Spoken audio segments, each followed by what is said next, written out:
আসসালামু আলাইকুম সবাইকে। আজকে আমি বাচ্চাদের জন্য একটি মজাদার খাবারের রেসিপি নিয়ে চলে আসছি। তো আজকে আমার রেসিপিটি হলো নুডলস, যেটা বাচ্চাদেরকে তোমরা যে কোনো সময়ই একবেলা নাস্তা হিসেবে দিতে পারো। এবং এই খাবারটি তোমরা 10 মাস বয়সী শিশুদের থেকে শুরু করে 5 বছর বয়সী শিশুদেরকে অনায়াসে বানিয়ে খাওয়াতে পারো। তো আমি আজকে খুব সুন্দর করে এবং অনেক সবজি দিয়ে নুডলসটি রান্না করেছি। সবজি দিলে এমনি খাবারের পুষ্টি গুণাগুণ অনেকাংশে বেড়ে যায়। এবং আমার এই রেসিপিটি ফলো করে খুব সহজভাবেই তোমরা বাচ্চাদের জন্য নুডলস রান্না করে ফেলতে পারবে। তো চলো কথা না বাড়িয়ে মূল পর্বে চলে যাই। তো মূল পর্বে যাওয়ার আগে আমার একটি ছোট্ট অনুরোধ তোমাদের কাছে। আমার এই ভিডিওটি তোমরা যে যেখান থেকে দেখছো একটি লাইক দিয়ে দিবে এবং আমার চ্যানেলে সাবস্ক্রাইব করে পাশে থাকবে। তো শুরুতেই আমি নুডলসগুলোকে ছোট ছোট টুকরো করে নিয়েছি এবং একটি পাত্রে গরম পানিতে নুডলসগুলো দিয়ে দিব এবং সেদ্ধ করে নিব ভালোভাবে। তো আমার প্রায় নুডলসগুলো সেদ্ধ হয়ে গিয়েছে। তো এই পর্যায়ে আমি একটি চালনিতে নুডলসগুলো ঢেলে পানি দিয়ে ভালোভাবে ধুয়ে নিব। তো এই পর্যায়ে আমি একটি পাত্রে সামান্য পরিমাণ সয়াবিন তেল দিয়ে দিলাম। তোমরা চাইলে এখানে ঘিও ব্যবহার করতে পারো। এখন আমি এখানে রসুন কুচি দিয়ে দিব এবং রসুন কুচিটাকে ভালোভাবে ব্রাউন কালার করে ভেজে নিব। রসুন কুচি দিলে খাবারের স্বাদ একটু বেড়ে যায়। এই পর্যায়ে আমি এখানে পেঁয়াজ কুচি দিয়ে দিব। তো পেঁয়াজ কুচি আমি ভালোভাবে রসুনের সাথে কিছুক্ষণ ভেজে নিব। তো এখানে আমার পেঁয়াজ কুচি ভাজা হয়ে গিয়েছে। এই পর্যায়ে আমি এখানে গাজর ছোট ছোট টুকরো করে নিয়েছি, সেটা দিয়ে দিব। তোমরা চাইলে গ্রেট করেও নিতে পারো। তো আমি গাজরটাকে ভালোভাবে একটু ভেজে নেব 1 থেকে 2 মিনিট। তো এরপর আমি সবজি হিসেবে এখানে দিয়ে দিব ফুলকপি কুচি। তোমরা তোমাদের পছন্দ অনুযায়ী এখানে সবজি ব্যবহার করতে পারো। এই পর্যায়ে আমি এখানে দিয়ে দিলাম একটা টমেটো ছোট ছোট টুকরো করে নিয়েছি। এখন আমি সবগুলো উপকরণ একসাথে কিছুক্ষণ ভেজে নিব। ভালোভাবে সবজিগুলো ভেজে নিলে খাবারের স্বাদ বেড়ে যায়। তো মাঝে আমি সামান্য পরিমাণ লবণ দিয়ে দিব।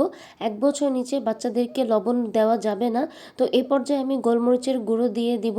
তো সবগুলো উপকরণ আমি আরেকটু ভেজে নিব এবং একটু পানি শুকিয়ে নিব। তো আমার এখানে প্রায় ভাজা হয়ে গিয়েছে। এই পর্যায়ে সবজিগুলো সেদ্ধ হওয়ার জন্য আমি এখানে পরিমাণ মতো পানি দিয়ে দিব। তো এরপর আমি পানি দেওয়ার পরে বলক আসার জন্য ওয়েট করব। তো এখানে আমার বলক চলে আসছে। তো আমি একটু নেড়ে চেড়ে দিব। তো এই পর্যায়ে আমি আবার একটু ঢেকে দিয়ে 10 মিনিটের মতো সবজিগুলোকে সেদ্ধ করে নিব। তো আমি এই জন্য ঢাকনা দিয়ে ঢেকে দিলাম এবং 10 মিনিট পর আমি আসব। তো 10 মিনিট প্রায় হয়ে গিয়েছে। তো এই পর্যায়ে আমি ঢাকনা খুলে সবজিগুলো দেখব। সবজিগুলো আমার প্রায় সেদ্ধ হয়ে গিয়েছে। এই পর্যায়ে আমি এখন একটি ডাল ঘুটনির সাহায্যে চেপে চেপে সবজিগুলোকে ভেঙে দিব।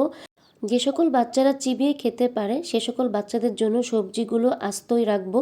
তো যে সকল বাচ্চারা খেতে পারবে না, এভাবে ডাল ঘুটনির সাহায্যে পুরো সবজিটাকে ভেঙে দিতে হবে যাতে গলাও না বাঁধে। তো এ পর্যায়ে আমি ডাল ঘুটনি দিয়ে একটু ঘুটে দিব। বেশি গুঁড়ো করা যাবে না, সামান্য পরিমাণ করতে হবে। তো এ পর্যায়ে আমি নুডলসগুলো দিয়ে দিব। নুডলসগুলো দিয়ে আমি 2 থেকে 3 মিনিটের মতো রান্না করে নিব। তো আমার এখানে প্রায় 2 থেকে 3 মিনিটের মতো রান্না হয়ে গিয়েছে।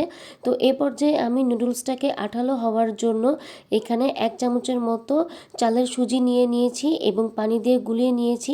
অবশ্যই তোমরা দেওয়ার সময় একটু নেড়ে চেড়ে দেবে, আমি না নেড়িয়ে দিয়ে দিয়েছি।